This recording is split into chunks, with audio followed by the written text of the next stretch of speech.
Спасибо, благодарю вас. Хорошо.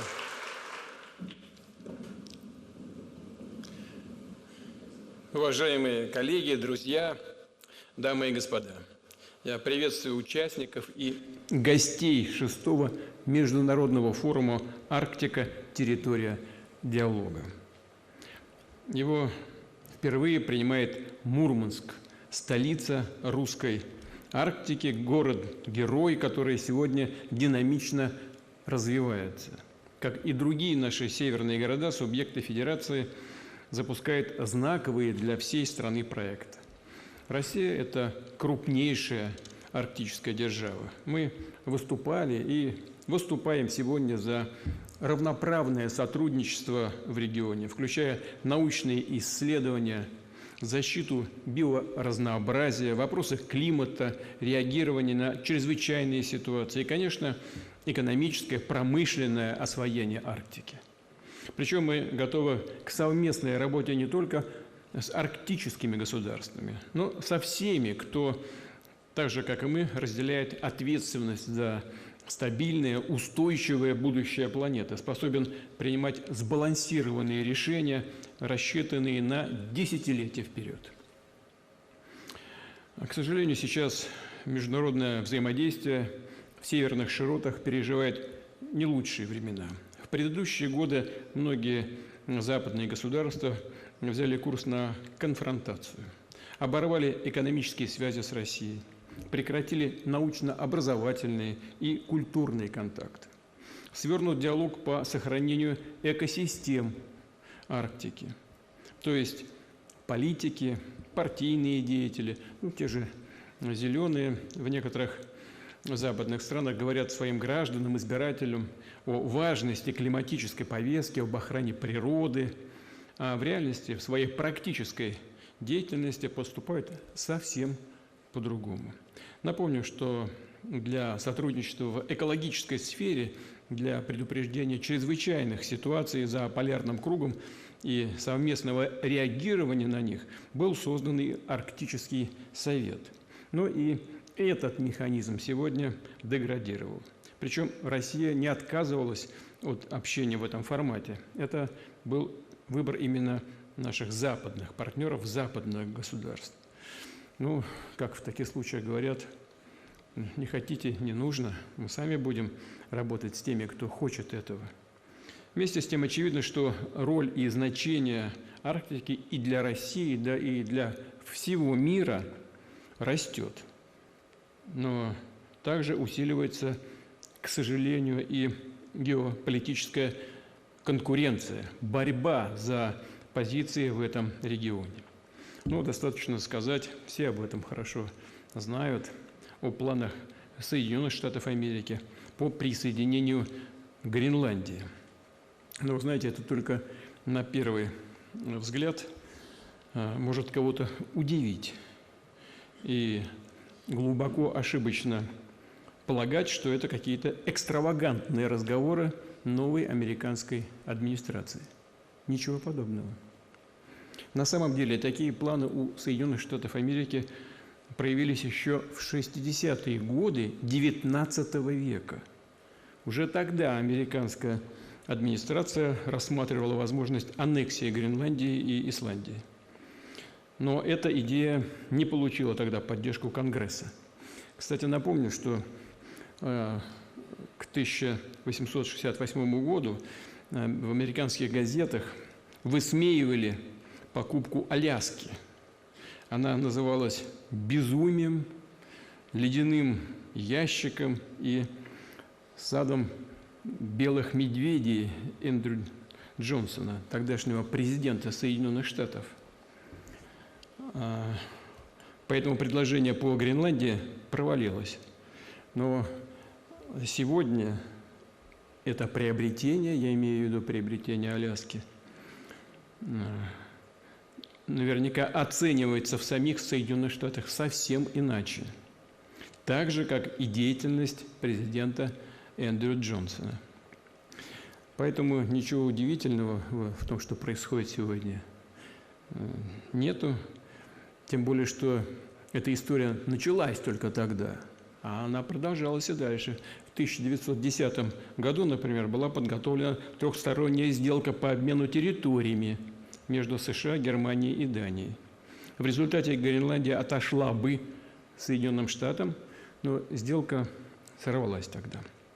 Во время Второй мировой войны США разместили в Гренландии военные базы для защиты от захвата ее нацистами. А после окончания войны Штаты предложили Дании выкупить эти острова. Совсем недавно, по меркам мировой истории. Словом, речь идет о серьезных планах с американской стороны в отношении Гренландии. Эти планы имеют давние, как я только что показал, исторические корни. И очевидно, что США будут и дальше на системной основе продвигать свои геостратегические, военно-политические и экономические интересы в Арктике. Ну, что касается Гренландии, это вопрос, который касается двух конкретных государств и к нам не имеет никакого отношения. Но при этом нас, конечно, беспокоит только тот факт, что страны НАТО в целом все чаще обозначают крайний север как плацдарм возможных конфликтов, отрабатывают применение войск в этих условиях, в том числе силами своих новобранцев Финляндии и Швеции, с которыми, кстати говоря, у нас до недавнего времени не было вообще никаких проблем. Сами своими руками зачем-то создают. Зачем? Совершенно непонятно. Но, тем не менее, мы будем исходить из того, что есть, и будем реагировать на все это. Я подчеркну, Россия никогда никому не угрожала в Арктике.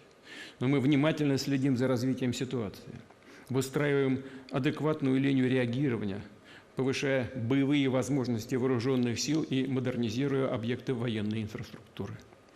Мы не допустим посягательств на суверенитет нашей страны, надежно защитим наши национальные интересы, поддерживая мир и стабильность в Заполярье, обеспечим долгосрочное социально-экономическое развитие региона, улучшение качества жизни людей и сохранение уникальной природной среды. И чем прочнее будут наши позиции, чем весомее будут достигнуты результаты, тем больше возможностей будет у нас для запуска глобальных международных проектов в Арктике с участием дружеских стран, дружественных нам государств, а, возможно, и западных государств, если они, конечно, проявят интерес к совместной работе. Уверен, время и таких проектов тоже обязательно придет. Уважаемые друзья, на арктическую зону приходится свыше четверти территории Российской Федерации. Здесь живут и работают почти 2,5 миллиона наших граждан, которые вносят заметный вклад в движение страны вперед. По оценке, в Арктике формируется 7% валового внутреннего продукта России и около 11% экспорта. При этом мы видим колоссальные перспективы для дальнейшего комплексного развития региона. Важнейшее направление – это укрепление транспортного и логистического контура Арктики. Отмечу, что в этом году исполняется 500 лет с момента первого упоминания в исторических источниках о дерзновенной идее русских мореплавателей, промысловиков, поморов, а именно о возможном торговом пути по северным морям на восток до Китая по так называемому северо-восточному проходу, прообразу сегодняшнего Северного морского пути. За последние 10 лет грузопоток Севморпути от пролива Карские ворота до Берингового пролива вырос на порядок. Если в 2014 году по нему было перевезено всего 4 миллиона тонн, совсем недавно, в 2014 году, 4 миллиона тонн. В прошлом почти 38 миллионов тонн. Это в 5 раз больше рекорда советского времени. Мы думаем, что, да, уверены, что к 30 году это будет 70-100 миллионов тонн. Но наши планы и по объему, и по географии перевозок, по наращиванию арктического флота гораздо масштабнее. Северный морской путь должен стать ключевым участком трансарктического транспортного коридора, который пройдет от Санкт-Петербурга через Мурманск до Владивостока. Он призван соединить мировые промышленные, сельскохозяйственные, энергетические центры и потребительские рынки более коротким, безопасным, экономически выгодным маршрутом. Да, везде об этом говорят, везде пишут, и на Востоке, и на Западе. Эксперты это прекрасно понимают. Грузовая база трансарктического коридора будет расти за счет добычи и глубокой переработки ресурсов именно в Арктике, за счет увеличения международного транзита. И что особо подчеркну, сопряжение трансарктического коридора с нашей внутренней железнодорожной сетью от северо-запада до Дальнего Востока, до БАМа и Транссиба. Кстати, и сегодня сама идея о строительстве транссибирской магистрали через всю страну до Тихого океана служит для нас примером стратегического видения будущего, когда в расчет принимаются не только текущие потребности и обстоятельства, но и интересы страны на столетия вперед. Именно таким подходом мы должны руководствоваться и при развитии трансарктического коридора. Какие задачи здесь являются приоритетными? Первое. Уже сейчас Россия имеет самый большой ледокольный флот в мире. Нам нужно усиливать эти позиции, вводить в строй ледоколы нового поколения, включая атомные, которые сейчас есть только у России. Ни у кого в мире такого флота нет.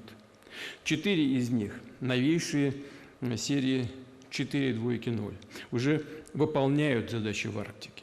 Строится еще 3 атомохода этой серии – Чукотка, Ленинград и Сталинград, а также сверхмощный 120-мегаваттный ледокол «Россия», который позволит более эффективно проводить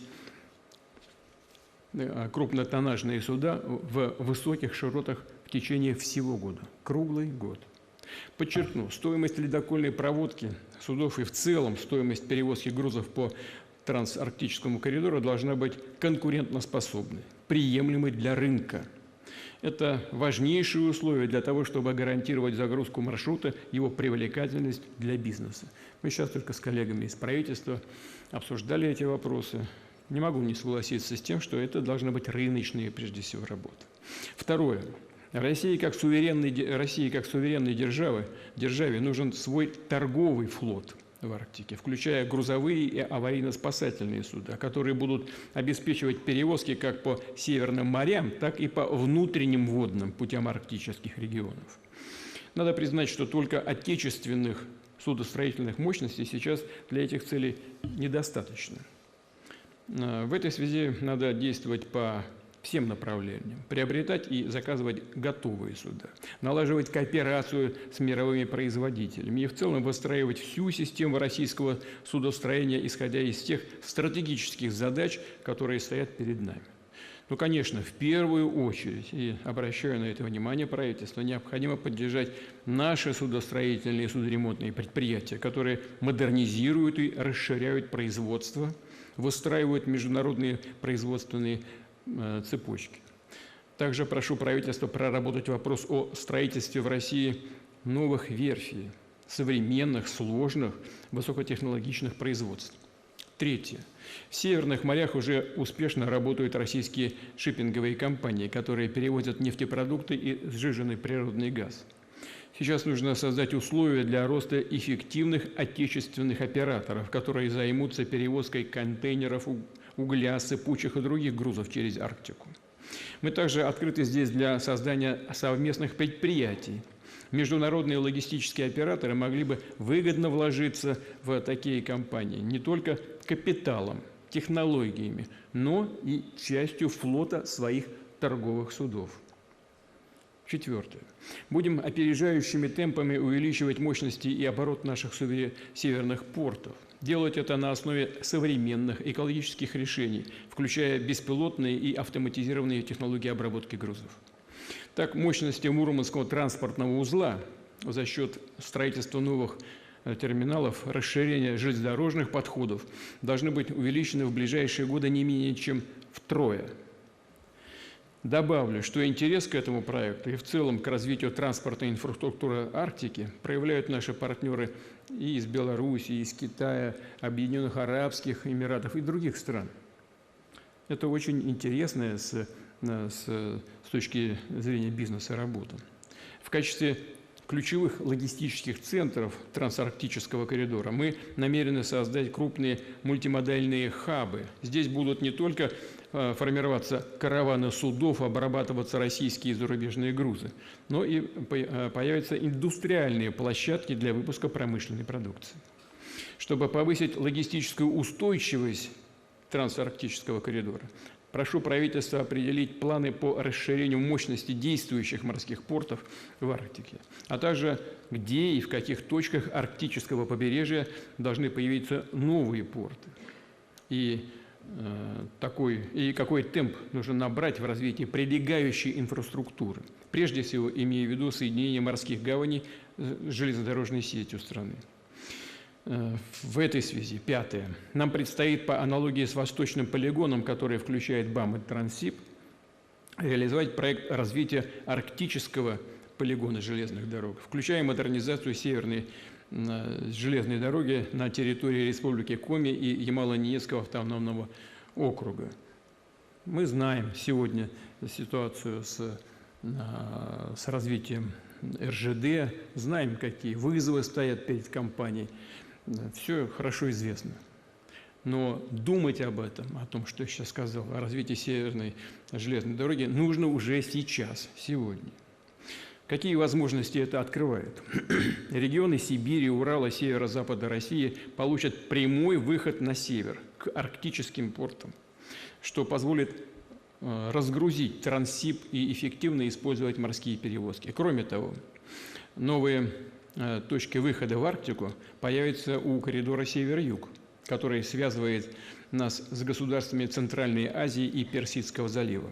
И, конечно, для развития трансарктического маршрута необходимо на новом технологическом уровне раскрыть потенциал внутренних водных путей Арктики, наших великих рек – Лена, Енисей, Обь.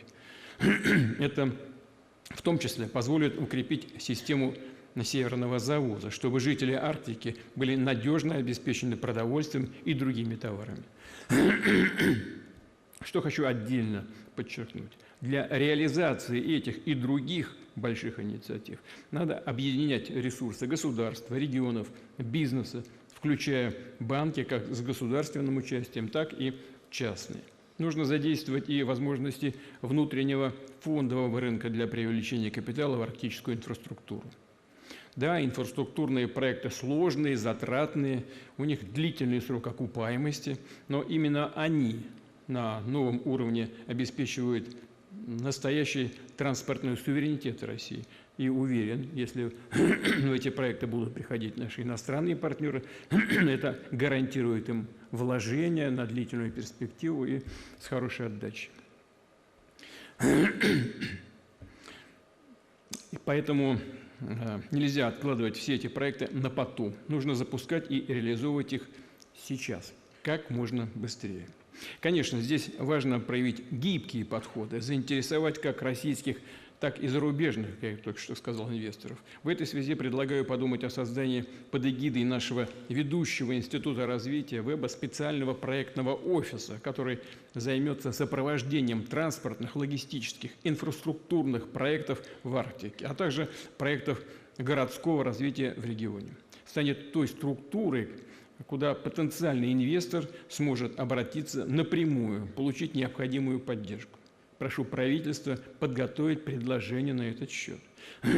Кроме того, поручаю правительству с участием Росатома, ВЭБа, профильной комиссии Госсовета до 1 августа текущего года утвердить финансово-экономическую и организационную модель развития трансарктического транспортного коридора. Уважаемые коллеги, сегодня в российской Арктике осваиваются месторождения нефти и газа, металлов, других полезных ископаемых. Мы продолжим здесь масштабную геологоразведку, прежде всего в рамках федерального проекта «Геология. Возрождение легенды». Вместе с тем, задача заключается в том, чтобы на мощной ресурсной базе открывать в арктических регионах предприятия с глубокой переработкой сырья, сохраняя уникальную природу Арктики, создавать производство с высокой добавленной стоимостью в нефти и газохимии, в сфере редкоземельных металлов. В других отраслях, связанных с машиностроением, выпуск сложной техники и промышленного оборудования. В качестве примера приведу Центр строительства крупнотоннажных морских сооружений в Белокаменке, где ведется локализация технологий для сжижения природного газа. Применяются самые современные, причем собственные наработки в этой сфере. Обращаю внимание коллег из правительства и регионов, нужно не только предлагать, но и эффективно донастраивать инструменты поддержки инвестиционной и деловой активности в Арктике, включая налоговые льготы, административные преференции, инфраструктурную подготовку земельных участков и так далее. В том числе напоминаю коллегам о необходимости строгого выполнения планов по газификации Мурманской области. Она должна быть проведена до 2030 года. Подчеркну, эта задача не снимается. И, конечно, надо осваивать такое перспективное направление, как туризм. Север, Арктика – это уникальное средоточие природных, исторических, духовных памятников. Он обладает богатейшей культурной палитрой. Арктику ежегодно посещает более 1 миллиона туристов, чтобы познакомиться с ее ландшафтами, увидеть северное сияние, заняться арктической рыбалкой, покататься на собачьих упряжках, в конце концов, или совершить путешествие к заполярным архипелагам. Число туристов растет. Соответственно, появляются новые проекты в этой сфере, такие как Центр арктического туризма с горнолыжным направлением в Ямало-Ненецком автономном округе или акватермальный курорт и всесезонный гостиничный комплекс в Карелии. Прошу и по линии федерального правительства и в регионах поддержать такие инициативы, которые открывают новые границы Арктики, работают на повышение интереса к этому региону. Предлагаю также подумать о том, чтобы включить в федеральный проект «5 морей и озеро Байкал» обустройство туристической инфраструктуры Белого моря. Чтобы открыть Арктику для массового туризма, конечно, важен вопрос транспортной доступности, начиная от ремонта и строительства автомобильных дорог до развития авиационного сообщения. Напомню, что мы продлили льготные тарифы на авиабилеты в арктические города. В прошлом году такой возможностью воспользовались около 800 тысяч пассажиров. В текущем году субсидируемые билеты можно приобрести более чем на 7 десятков авиационных маршрутов. Вместе с тем, аэропорты Крайнего Севера, особенно малые, нуждаются в обновлении. В ближайшие годы в рамках профильного национального проекта модернизируем 16 аэродромов арктической зоны, в том числе в Салехарде, Архангельске, Нарьян-Маре и Воркуте. В целом, наша задача поддерживать в Арктике разветвленную аэропортную сеть от крупных и средних аэродромов до небольших посадочных площадок. Это также необходимо, чтобы обеспечить круглогодичную доступность населенных пунктов и работу санитарной авиации. Уважаемые друзья, ключевая, интегральная цель наших планов – повысить качество жизни людей в Арктике, создать современные условия для учебы и работы, для отдыха, для воспитания детей в этом суровом регионе, у которого удивительные силы притяжения. Не раз разговаривал с людьми, и сами северяне, и те, кто родился здесь, и те, кто приехал, говорят о том, что север, он притягивает, люди прилипают душой к этим широтам, к этой земле. Как вы знаете, уже подготовлены мастер-планы для агломерации арктической зоны. Это не только крупные города, такие как Архангельск и Мурманск. Мастер-планами охвачены Кировск, Апатиты и Мончегорск в Мурманской области, Карельский Кем и Беломорск, Воркута в республике Коми, Билибино, Певек на Чукотке, Нарьян-Мар в Ненецком автономном округе, Салехард, Лабытнанге, Новый Уренгой и Ноябрьск в Ямало-Ненецком автономном округе, а также Тикси и Найба в Якутии, Норильск, Игарка и Диксон в Красноярском крае. Хочу отдельно поблагодарить корпорацию ВЭП и Дом РФ, которые прямо участвовали в подготовке многих из этих мастер-планов. Мастер-план – это комплексный документ стратегического и территориального планирования, долгосрочная программа социально-экономического и пространственного развития городов и поселков. Здесь будут применяться новейшие градостроительные решения при сохранении самобытного облика населенных пунктов. Причем, исходя из предложения самих жителей общественных объединений, включая организации коренных народов Севера. Обращаю внимание правительства, нужно ускорить принятие графика реализации арктических мастер-планов, продумать их финансирование, в том числе, как уже говорил, нужно предусмотреть отдельные арктические разделы в наших национальных проектах, а также запустить механизм, чтобы задействовать в реализации мастер-планов бизнес, стратегических инвесторов, которые работают в Арктике, либо хотят здесь работать. Кроме того, прошу продумать создание специальных центров компетенций, где муниципальные, региональные служащие будут повышать свою квалификацию в сфере развития городов, обучаться лучшим методикам мастер-планирования. Далее. У нас запущен всероссийский конкурс проектов создания комфортной городской среды. Победители получают бюджетную поддержку. Предлагаю в рамках конкурса предусмотреть отдельный дополнительный лимит из федерального бюджета. Мы сейчас только обсуждали с коллегами из правительства, с Минфином, не буду называть окончательные цифры, но такой лимит нужно определить и поддержку нужно оказать, чтобы этих коллег, которые занимаются решением задач, обозначенных мною только что, чтобы у них стало больше возможностей для обустройства набережных, пешеходных зон и детских площадок, для разбивки парков, скверов и так далее. Отдельно прошу правительства продлить программу реновации военных городков, закрытых административно-территориальных образований в Арктике, где живут наши солдаты и офицеры, их семьи.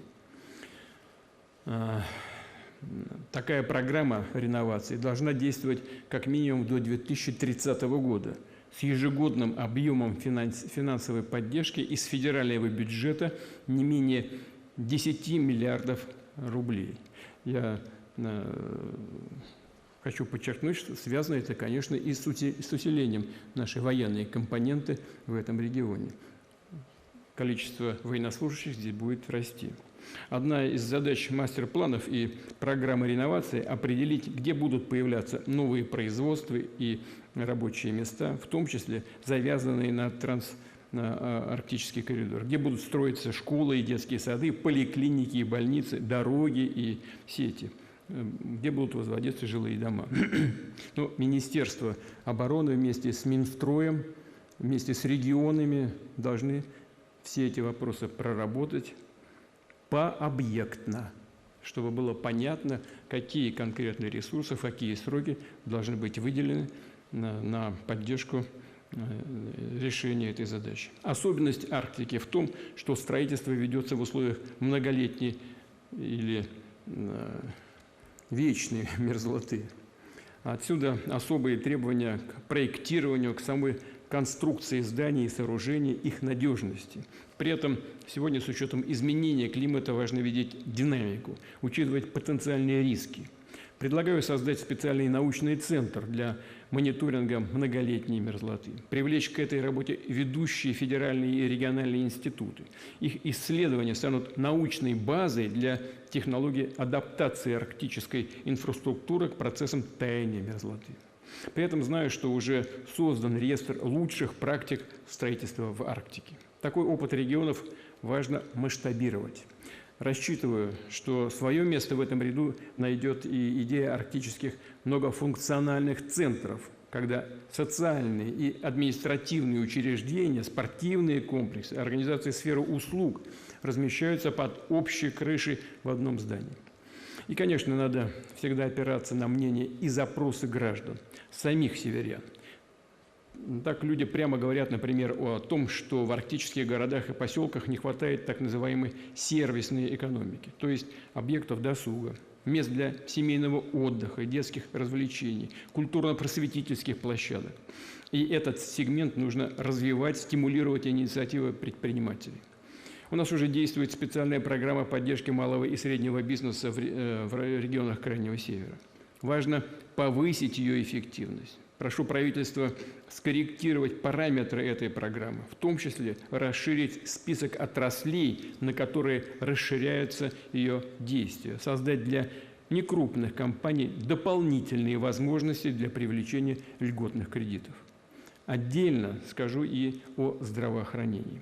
Доступность медицинских услуг на севере объективно ниже, чем в средней полосе, особенно в удаленных населенных пунктах. Прошу правительства подготовить для них специальный механизм финансирования медицинской помощи.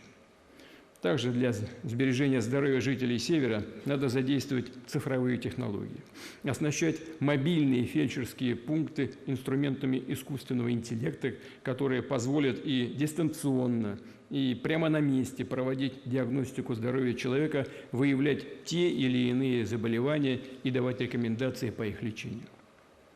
Далее.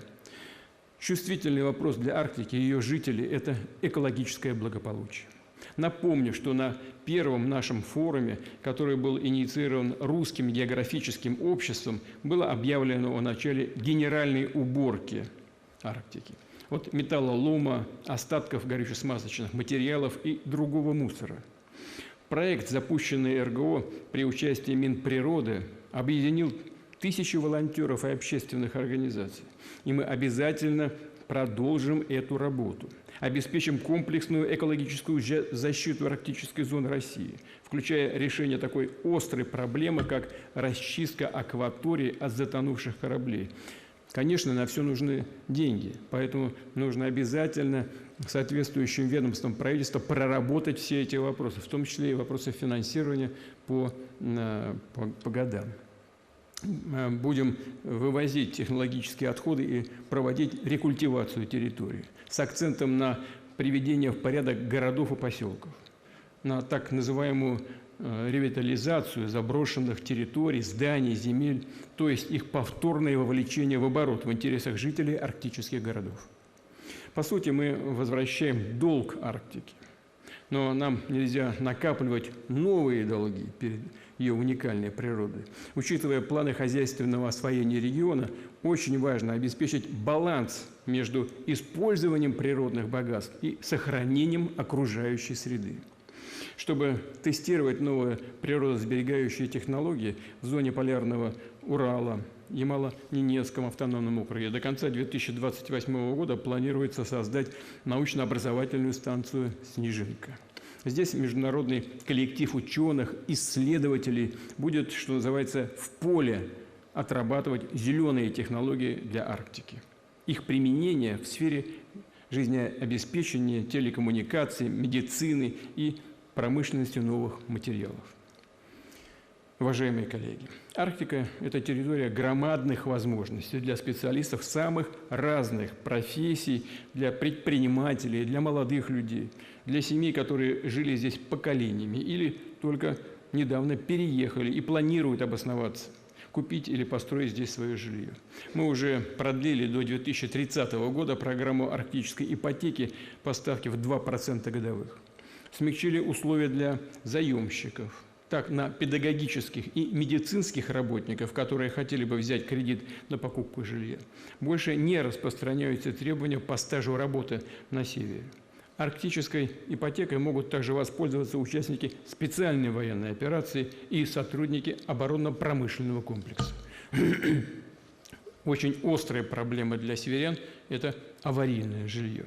Поручаю правительству проработать план конкретных действий к 1 сентября текущего года. И этот план по решению этой проблемы должен быть рассчитан не менее чем на 10 лет.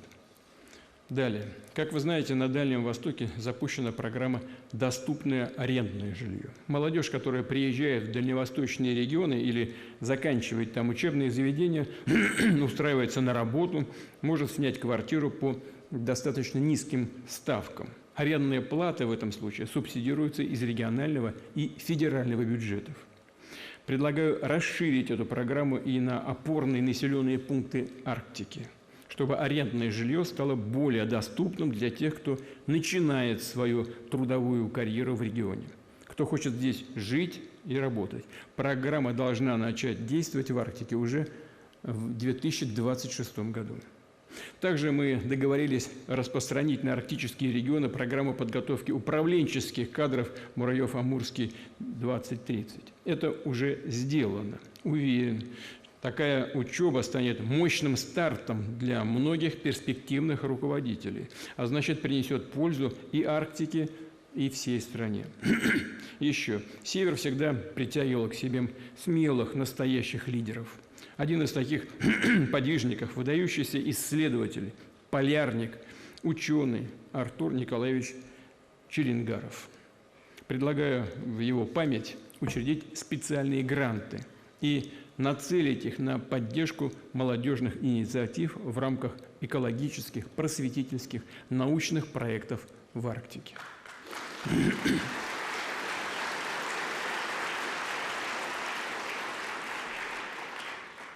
Дорогие друзья, освоение русского севера, преодоление вызовов суровой природы, выход государства на новые перспективные рубежи – эти задачи вдохновляли многие поколения наших предков. Мореплавателей и новгородских купцов Средневековья, первопроходцев Арктики XVI-XVII веков, промышленников XVIII-XIX века, ученых, полярников, инженеров, рабочих Советского Союза. Коллективы компаний современной России, которые дали старт большим арктическим проектам в начале 2000-х годов. И сегодня северный вектор развития находится на переднем плане, является нашим суверенным историческим выбором. А это значит, что задачи, которые мы ставим и решаем в Арктике, проекты, которые здесь реализуем, должны быть соответствующего исторического масштаба, с расчетом на десятилетия, может быть, даже и на века вперед. Мы сделаем все для того, чтобы укреплять глобальное лидерство России в Арктике. И, несмотря на все текущие трудности, сложности, обеспечим комплексное развитие этого региона, создадим прочный задел для будущих поколений. Спасибо вам большое за внимание.